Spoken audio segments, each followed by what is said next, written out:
let me take you on that journey by starting with an industry example outside of healthcare, and we'll talk about computing. And there's this concept that we introduced in our book called Centralization and Decentralization. It's represented by this graphic of concentric circles. And basically, the center circle represents the people with the most money and the most expertise. And these are usually the first adopters of any new product or service. And then as you move outward into each circle, you start to reach the unwashed masses, people without a lot of money and without a lot of expertise. And these are usually the last people to ever adopt a new product or service. So when it comes to computing, there was an era where things were actually highly decentralized. That is, if you wanted to compute, it was actually rather affordable and simple to do. And all it meant was carrying around a slide rule on your belt, in your pocket, in your bag. And if you ran into a problem, you take out your slide rule, make your estimations, and have your answer. And so very much in those days, we were carrying the solution in our pockets. Now, as technology progressed, as often happens for the sake of efficiency, we built more and more powerful machines.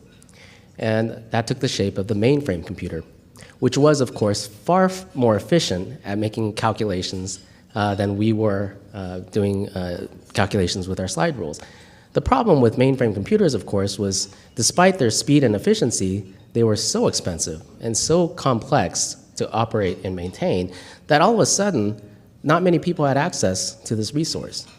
And only the largest corporations with their big corporate mainframe centers or large universities with their mainframe centers could afford to own and operate these machines. And no longer were you doing the calculations on your own, but you had to bring a stack of punch cards over to a computer technician, and that person would actually have to run the calculations for you. And so there was a trade-off here. In exchange for these powerful machines, there was a great deal of inconvenience thrown upon the users of these resources. Now, it was that very inconvenience, the lack of accessibility, that drove successive waves of decentralization in the computing industry. And the first wave was the mini computer. And the mini computer, well, we call it mini because it was much smaller than the mainframe computer, but still pretty large in today's terms.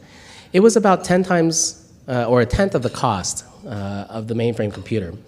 And it was easier to operate and easier to maintain. And because of that, all of a sudden you might find one of these machines in your engineering department instead of just the big corporate mainframe center. And what that meant was a lot more people could access this computing resource. Now, when it first came out, mini computers couldn't do everything that mainframe computers were expected to do. In fact, it only did some of the simplest things. And it was only over time, year after year, that mini computers got better and better and started to do more and more of the things we asked mainframe computers to do. But that's not how they started out. In the early days of the mini computer, even though it might be in your own engineering department, if you had a tough problem to solve, you'd probably still have to take that problem over to the big mainframe center. But it was only over time that mini computers eventually replaced the mainframe computer for most of its tasks.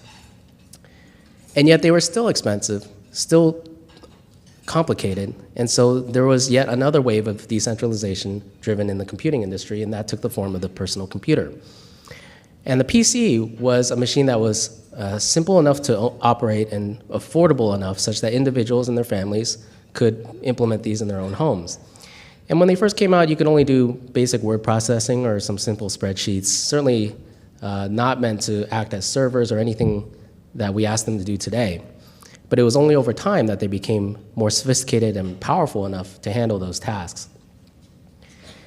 And some of us wanted to take computing resources on the road, and so there was yet another wave of users demanding greater convenience and accessibility that drove a wave of decentralization, and that took the form of the laptop computer.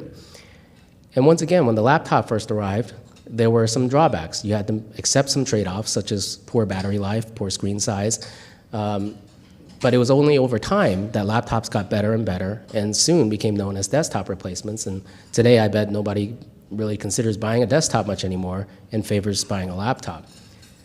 And yet, there was yet another wave of decentralization, and now today we find ourselves computing more and more often on our smartphones, doing things like texting or emailing or web browsing, things that we used to rely only on our laptops or desktops to do, and yet we're doing those on our smartphones. And we find ourselves, once again, carrying the solution in our pockets.